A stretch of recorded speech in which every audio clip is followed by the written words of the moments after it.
If you're watching this while it's raining, she already knows. I shouldn't even be talking about it. Not after what happened. Not after what I saw that night. But silence doesn't help. I kept it to myself for too long, and the memories don't fade, they rot. They sink into your skin, into the corners of your room when the lights are off, into every sound you try to convince yourself is just the house settling. You'll think this is just another creepy story, the kind you put on late at night for the thrill. But by the end, you'll wish you never pressed play. The rain was steady that night. One of those nights where the sound almost feels comforting, like the world is being washed clean. I used to love nights like that, windows cracked, a blanket wrapped tight, the rhythm of the drops like a lullaby. I don't feel that way anymore, not after her. Now, when it rains, I stay awake. I don't dare close my eyes. And I need you to understand something. This isn't me trying to scare you for fun. This is me trying to buy you time. Because if it's raining where you are, you don't have much left. I can already hear some of you laughing, shaking your head. It's another internet ghost story. Another bored kid trying to go viral. I wish that were true. I wish this was just for clicks. Just for entertainment. But I didn't choose to tell you this. She wants me to. She's listening even now, waiting to see if I'll break the rules. It's one part I can't explain. It's not because I don't know, because saying it out loud makes her hear me. And if she hears me, she'll hear you too. That night, I thought I was safe. I thought I was home alone, wrapped up in the kind of peace only a rainy evening can bring.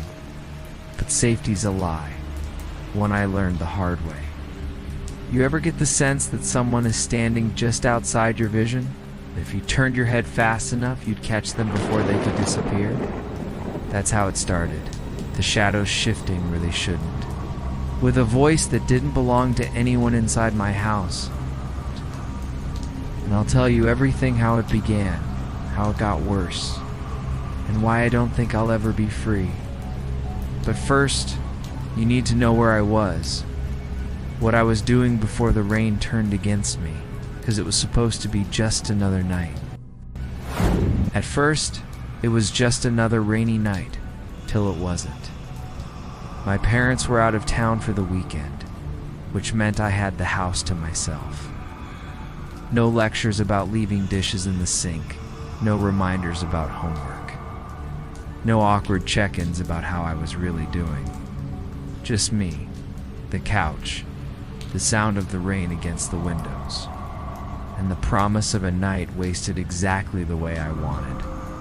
I ordered pizza before I even kicked off my shoes. The delivery guy knew me well enough by now, some greasy box, same sheepish grin when I tipped in crumpled bills.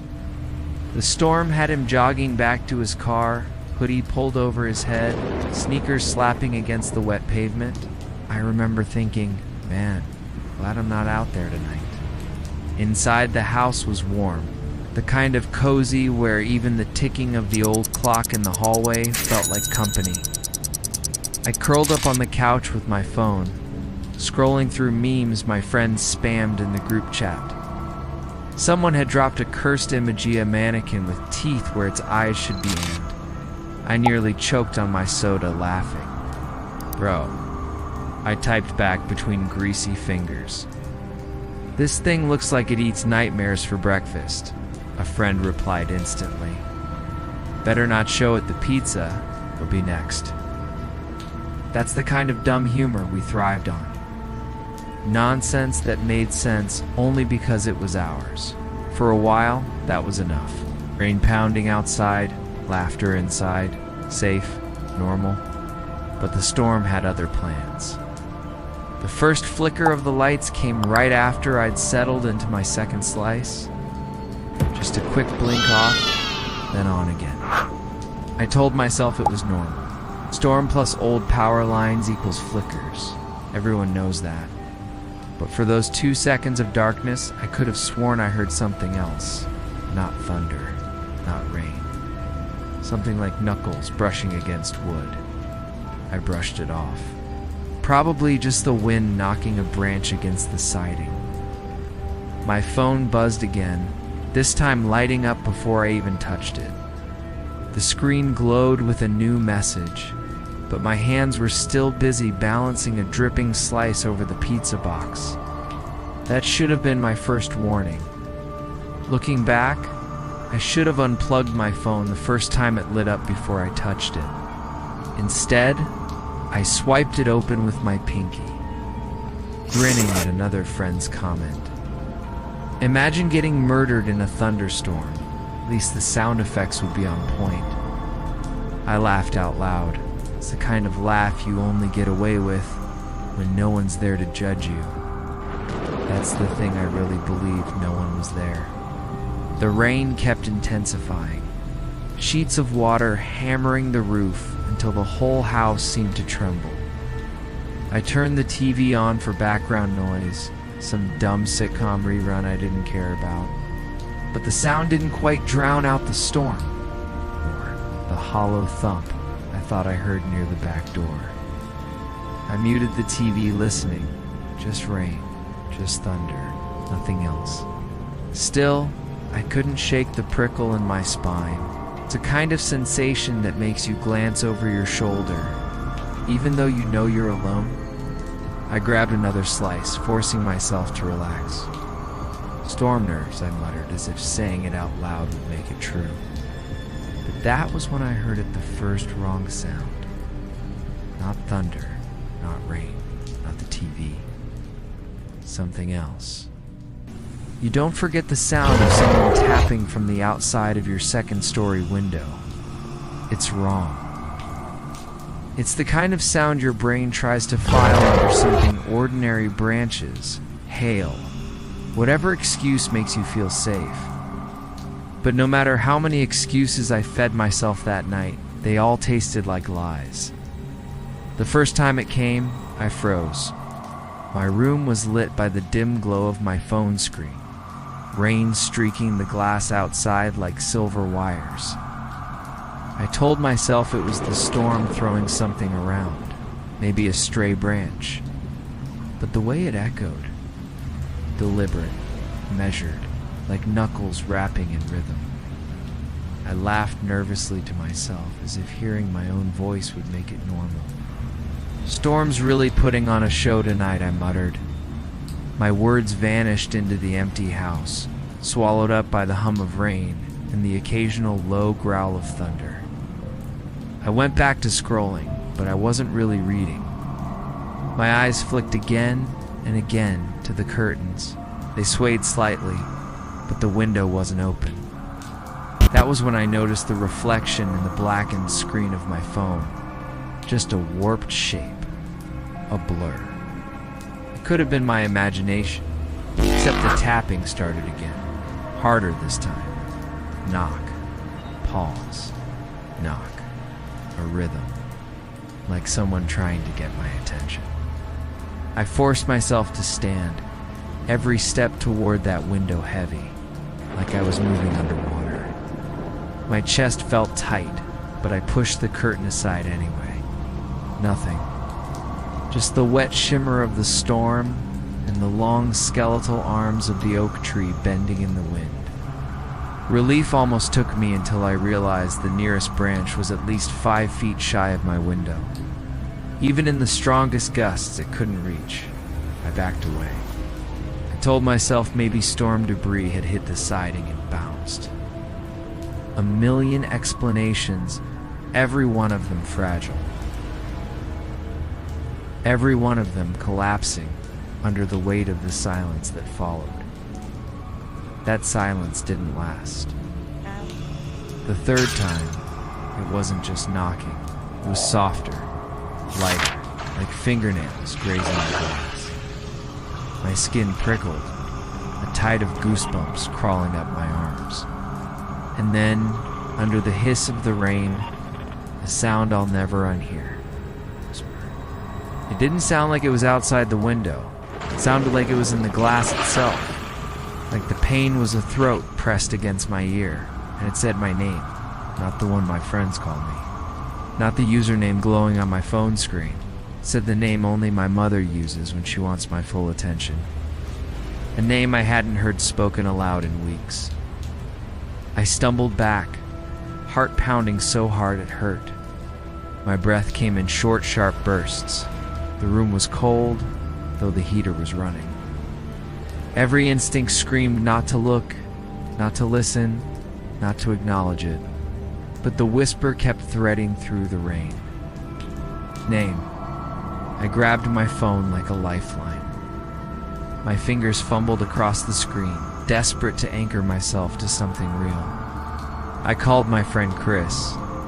He picked up after 2 rings, voice groggy, but joking. Dude, it's midnight. What? Did the pizza guy finally show up with your soul or something? I tried to laugh, but it came out shaky. There's something at my window. He groaned, thinking I was messing with him. Storm paranoia. Classic. Just close your blinds and watch YouTube. I'm not kidding. It's knocking. Whispering. There was a pause. Then Chris chuckled nervously. Okay, you're creeping me out. But before I could respond, his tone changed. Sharpened. Wait, dude, are you on speaker? No, why? Because I just heard. I swear, I just heard someone say your name. The air in my room froze solid. I pressed the phone tighter to my ear. What did it sound like? His breathing quickened on the line. Like it came from right next to me. But it was your mom's voice. I've never even met your mom. That was when the knocking started again, louder, faster, frantic. I wanted to scream, but my throat locked up. The storm outside raged on, but all I could hear was the pounding glass, the whisper curling around my name, and Chris on the other end, whispering to now. Dude, don't say anything. Don't answer it. Just don't. And then the call dropped. The call with Chris cut off, leaving me in the kind of silence that eats at you. Only the storm filled the space, sheets of rain thrashing against the siding, thunder shaking the air. I was shaking, staring at the black rectangle of my phone screen, praying it would light up again. But instead it buzzed once, then twice. A voicemail from a number I didn't recognize. I should have ignored it. God, I should have. But fear makes you reckless. I pressed play. The voice that spilled out wasn't clear. It was warped, as though dragged through water and static. A man's voice, old, gravelly, weighed down by exhaustion. His words came in broken gasps, but there was no mistaking them. Don't look out the windows. Don't answer the knocks. Don't open the door until the rain stops. Then silence, thick and jagged. Just as I was about to delete it, the voice returned, softer this time, but urgent. And if you hear her whisper your name, don't answer. She's not talking to you. She's talking through you. My stomach dropped. My body went numb. Because it didn't feel like a warning. It felt like a command. I replayed it, hand trembling, listening for anything familiar. Nothing. I didn't know the voice. Didn't know the number. But what terrified me most wasn't what it said. What it said was the fact that it seemed to know me. My house, my storm, my name. I tried to tell myself it was a prank, some creepy ARG making the rounds. But then I remembered the knocking, the whisper that had slipped through my phone into Chris's room miles away. If it was a prank, it was one hell of a coordinated one. I needed answers. My parents' bookshelf downstairs came to mind, old neighborhood history, local ghost stories. My mom collected that stuff like trophies. Maybe there'd be something. I forced myself down the creaking staircase, every shadow stretching longer than it should have. The storm outside was relentless, hammering the roof like it wanted in. I found a stack of journals and newspaper clippings shoved in a box near the bottom shelf. One leather-bound book caught my faded brown, the kind that smelled of dust and time. It wasn't my mom's. The inside cover was stamped with a name I didn't recognize, scrawled in shaky handwriting. Harlan Vexler, 1978. The first pages were rambling observations, weather reports, paranoia. But then, halfway through, the tone shifted. Words underlined, sentences repeated like mantras. Never look directly at the windows during a storm. They'll use the reflection. Never answer the knocks. It's how they know you're listening. Never open the door until the rain has stopped for at least 1 hour. They can't survive in stillness. If you hear your name, ignore it. They only need you to answer once. My hands shook so badly the book rattled in my grip. The same rules. Almost word for word, I flipped further. The handwriting grew frantic. Ink smeared as though written in panic. If you break the rules, the storm won't end. It will restart until you obey. Time will fold. Your house will be a cage. Their shadows will slip through the cracks. I slammed the book shut, heart thundering louder than the rain. This couldn't be real. Couldn't. And yet, as if to test me, the knocking started again upstairs. Knock, knock, knock. Slow, patient, almost playful. I gritted my teeth, clutching the journal to my chest. My brain screamed at me to run, to hide, to do anything except look. But my legs carried me back up the stairs anyway, like I was caught in a loop. I stopped outside my room. The air was colder here. My breath fogged faintly as though the storm had leaked inside. The knocks grew softer, then turned into dragging scratches, like nails etching a message I couldn't see. I squeezed my eyes shut, whispering to myself, "Don't look, don't look." The whisper came again. My name, drawn out, sweet and rotting at the edges. Name. The sound vibrated in my teeth. I bit my lip so hard it bled just to keep from answering. But then my phone buzzed in my pocket. Text notification from Chris. My relief shattered when I read it. "Why are you whispering outside my window?" I dropped the phone. My knees nearly gave. My head spun with a realization that burned itself into me. This thing wasn't bound by walls or distance. It was the rain. The rules weren't superstitions, they were survival. And there were more rules in the journal. Rules I can't even tell you because if I do, the rain will find you. I wish that was a metaphor. But even now as I write this, the storm outside my window stirs when I think about them. Like it knows I'm remembering. Like it's waiting for me to slip. And I can't. Because once you break a rule, they don't give second chances. I heard myself scream before I even opened my mouth. The sound cracked through the air like glass shattering, so raw and sharp it rattled in my bones. But my lips hadn't moved. My throat hadn't made a sound. Still there it was, my own scream, echoing from upstairs. I froze at the bottom of the staircase, every instinct screaming at me to bolt out the front door. But the rain pounded harder, relentless, like it was sealing me inside. And I knew the rules. Never open the door until the rain stops. So I forced my legs upward. Each step groaned under my weight, the sound of the storm bleeding through the walls like a steady heartbeat. By the time I reached the landing, the silence was waiting, too thick, too watchful. My bedroom door was cracked open, just enough for a shadow to slip through. I pushed it wider. I swear to you, sitting on the edge of my bed, hunched forward, elbows on his knees, was me, not a reflection, not a dream. Me, same clothes, same posture, same trembling hands clasped together like I'd been praying for hours. Only his head was tilted down, so I couldn't see his eyes. For a second, relief almost tricked me. My brain clawed for rationality, sleepwalking, a hallucination. Maybe I'd finally cracked under the storm.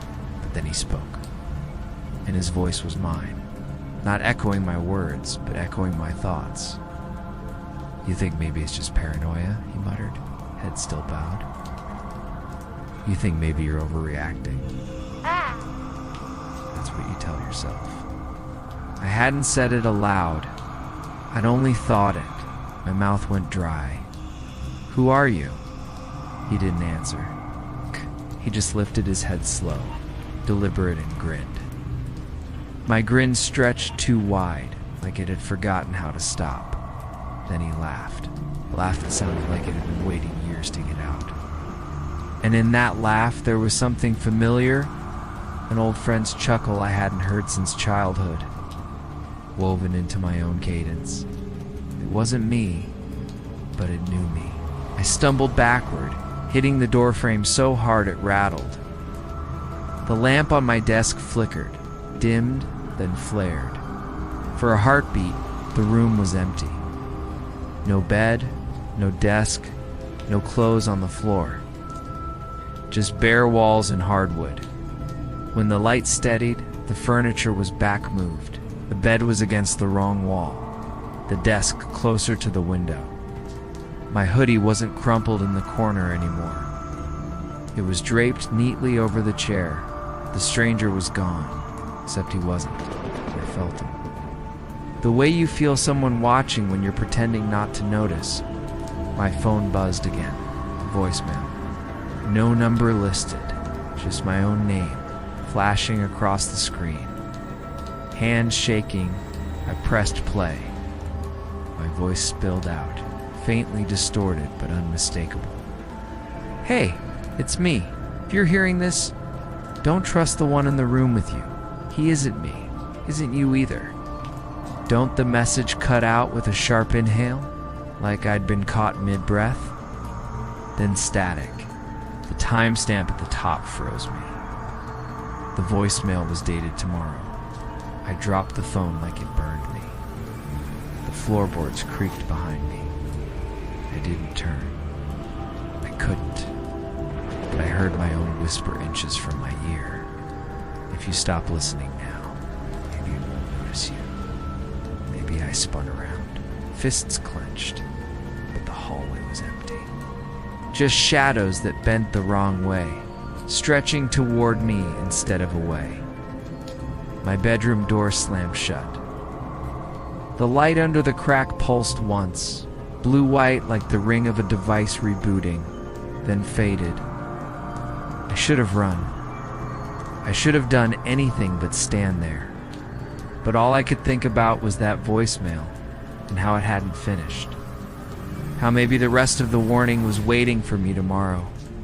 And the storm wasn't ending tonight. I thought I was safe inside until I realized the rain wasn't outside anymore. At first it was subtle, a dampness in the walls, the faint smell of mildew creeping into the air. I thought maybe the storm had finally broken through the old shingles on the roof. But when I pressed my palm against the wallpaper, it came back slick. My skin glistened under the dim light, not with water, but with something thicker. It wasn't rain. It clung to me, black and oily, the texture of tar mixed with ash. And as I held my breath, I swore I could hear it whispering. Not out loud, not in words I could repeat, but a murmur that threaded directly into my thoughts. I stumbled back, wiping my hand furiously against my jeans, but the stain only spread. By the time I looked down, My shirt was streaked with it too, like I'd already been marked.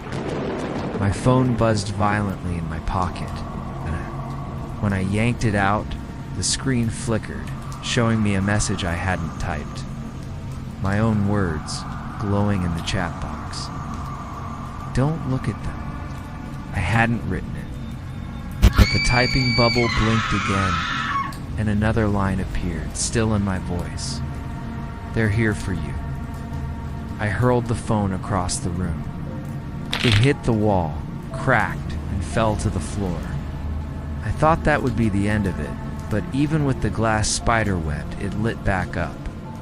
My voice continued scrolling across the fractured screen, typing faster than I could read. The lamp on my desk flared. A laptop booted up on its own. The speakers hissed, then played back my thoughts from moments ago. It wasn't rain. It clung to me. It whispered. The sound wasn't right, though. Too metallic. Too rehearsed?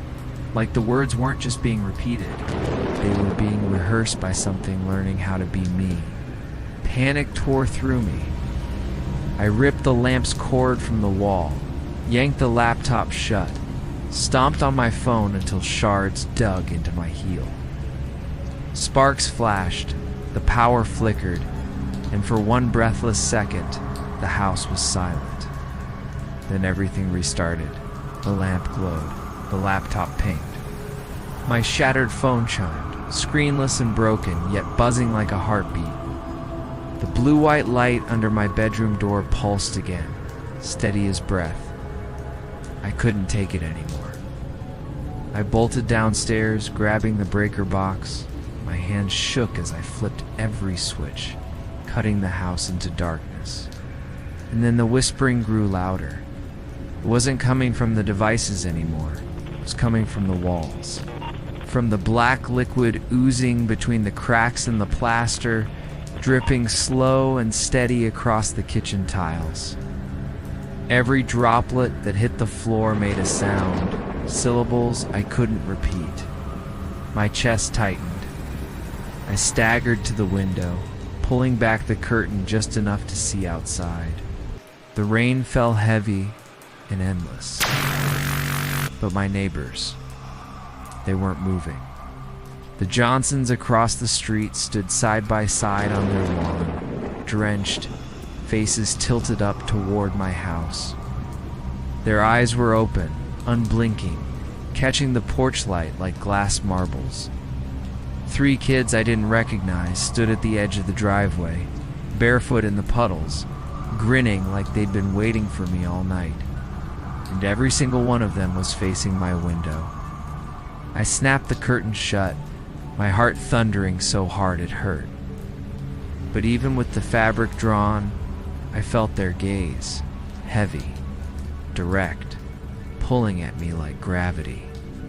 I backed into the living room, where the TV flickered to life on its own. No input, no cable. It's just static that shaped itself into words. You can't shut us out. The letters crawled across the screen, then shifted into an image. Not the outside.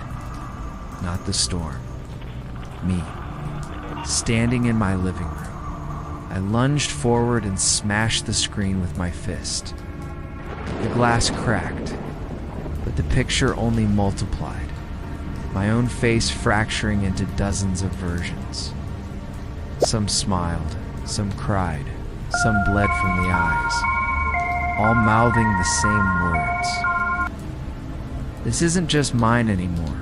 I stumbled backward, gasping, my knuckles torn open and bleeding. The whispers circled closer, bleeding from the walls, seeping through the floorboards, dripping from the ceiling like the house itself was weeping oil. The liquid pooled at my feet, swirling patterns that formed words I refused to read. I knew then I wasn't fighting the storm anymore.